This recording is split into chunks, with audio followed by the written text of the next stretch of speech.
There's a great quote by Ray Charles that says, music was never meant to be heard, it was meant to be felt. Now, they don't know who Ray Charles is, but you and I do. So if you don't mind, again, I'm going to ask you this. I'm really so thankful for the experience with them, and I'm so proud of their work. Would you please applaud them?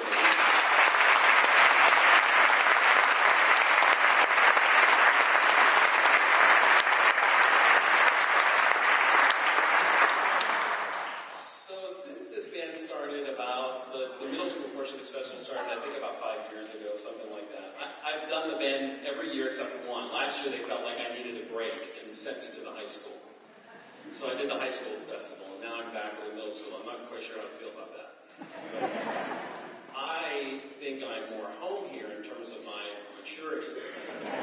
So it works out pretty well. In any case, it's always a phenomenal experience. And I'm always thankful to be involved with it, that's for sure. So if you've been to one of these festivals over the past few years, or one of the 8 or 10 other festivals I do throughout here anywhere else, you've probably heard some of this before, but I can't help but do a demonstration for you using your kids here, because it kind of tells us a little bit about what you've done for them by putting them in music and the arts. So I taught them a melody by ear, and we're going to play that melody for you as means of a demonstration. So what I've done here is I've taught them a tune. I played it on my trumpet. They played it back to me. I played it again until we got it right and they figured it out. And I'm asking them to play this melody, which you might remember from their early days on the instrument. It's called Hot Cross Buns. It's a fantastic tune. I'm sure it was platinum back in the day. Anyway, and so the goal here is that they're going to play all these notes, right? They're going to play the melody without mistakes. The whole way through. This isn't anything great artistic thing here. I mean, we're just playing all the right notes at the right time. Okay, here you go. Let's hope this goes well.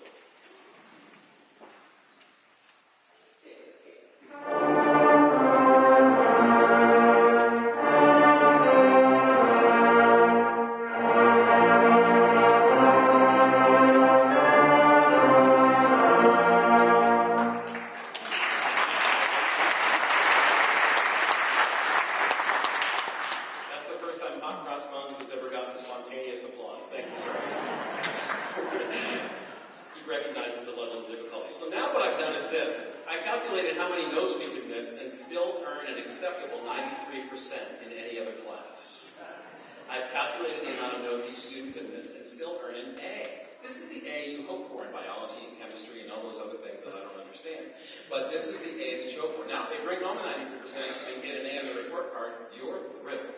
Here's what happens in music if we play at 93%. See if you can identify the errors.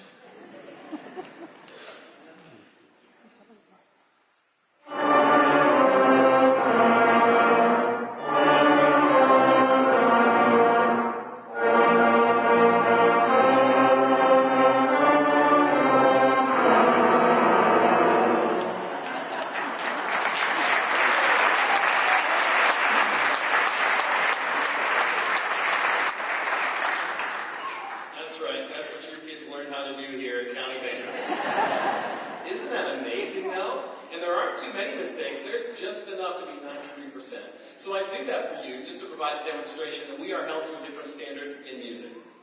And what you've done for your children by having them in music has held them to a different standard. And I will tell you that that transfers to other things. It absolutely does. The success rate for people who are music majors who try to get into medical school is much higher than those from the sciences, who come from just the sciences. And medical schools love people who are musicians and want to be surgeons and doctors. It's an amazing thing. Ben Goldsboro loves this story, right? So I'll say, imagine a surgeon who's really good with his fingers, right? Can memorize vast amounts of information, process 3 languages at one time, right? And the entire time is being feeling and sympathetic about your family and about loved ones and about the person they're working on. That's the surgeon I want, the musician. Maybe not if they're a trombone player.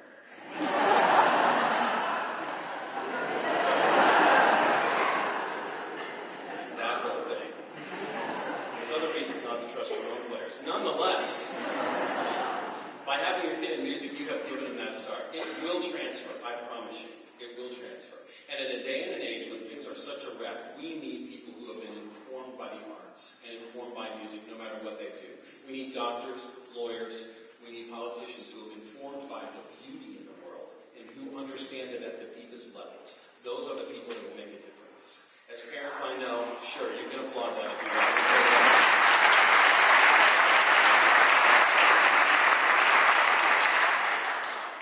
Friend of yours? As parents, we're a little bit nervous about sending our kids into, right? It's a mess right now. So what we need is to stick to our guns, because what isn't going to fix it is testing.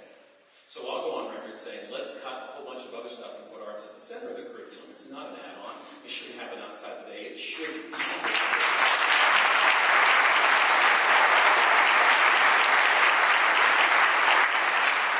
So because we're always willing to cut the arts all the time because the budget numbers line up or whatever it happens to be, or it's extra, I'll just go out on a limb as the arts person who's always, in danger of being cut and say, let's cut phys ed.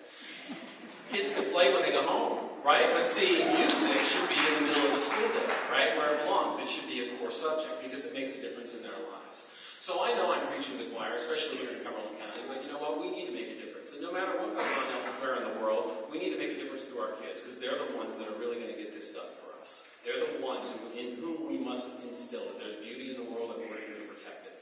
And that's the bottom line. We need to do that for them. So anything you can do instead of staying at home, going to a school board meeting and being active and raising your voice, do it. I charge you to do it. I really do, because there's those little steps along the way that make a difference in their lives that will guarantee that we will have a good future. And we can do that through music and do that through this community. Okay? Are you on board with that?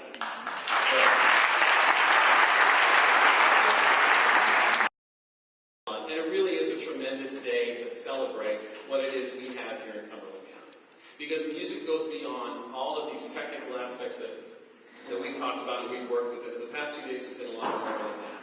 Music is about accountability. It's about trust.